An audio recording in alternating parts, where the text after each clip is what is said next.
Good evening అండి, నమస్తే. నా పేరు డాక్టర్ సాయి యశ్వంత్. నేను glaucoma consultant LV Prasad eye institute విశాఖపట్నంలో చేస్తున్నాను. సో ఎవ్రీ ఇయర్ మనకు గ్లోకోమా వీక్ అనేది ఉంటుంది మార్చి 2nd వీక్లో.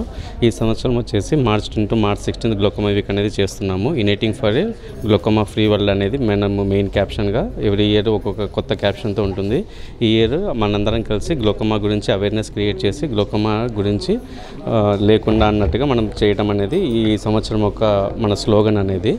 సో మార్చ్ 10th నుంచి మార్చ్ 16th వరకు ఉంటుంది. అండ్ సో ఈ టైం అనేది అవేర్నెస్ అనేది ఇంకా క్రియేట్ చేస్తాము. మొన్న కూడా ఆర్కే బీచ్ దగ్గర మనం వాక్ కూడా చేసాము దీని గురించి ఎక్స్ప్లెయిన్ చేయడానికి, అందరికీ కొంచెం అవగాహన కలిగించడానికి.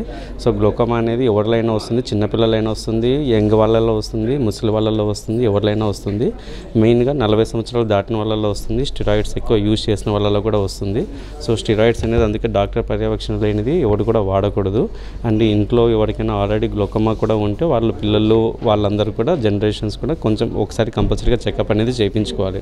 ఎందుకంటే గ్లోకోమా వల్ల ఒక్కసారి నరం అనేది దెబ్బపడింది అని అంటే ఆప్టిక్ నర్వ్ అనేసి అంటారు.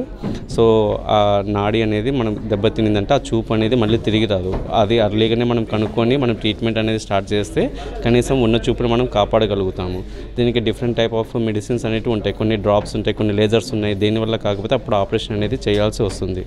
సో లేట్ స్టేజ్ వరకు వెళ్ళకుండా మనం ముందరనే గ్లోకోమా ఉందా లేదని కనుక్కొని ఇయర్లీ స్క్రీనింగ్ లాంటిది ఆల్రెడీ ఫ్యామిలీ హిస్టరీలో ఎవరికైనా ఉంటే every year just regular checkup కోసం వస్తూ చేపిస్తూ ఉంటే కనీసం మనం గ్లోకాని అరకట్టగలుగుతాము.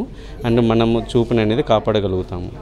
ఓకే, అందరు కంపల్సరీగా ఫ్యామిలీతో అందరూ వచ్చి స్క్రీనింగ్ టెస్ట్ కానీ అండ్ చేయించుకుంటారని కోరుకుంటున్నాము. Thank you.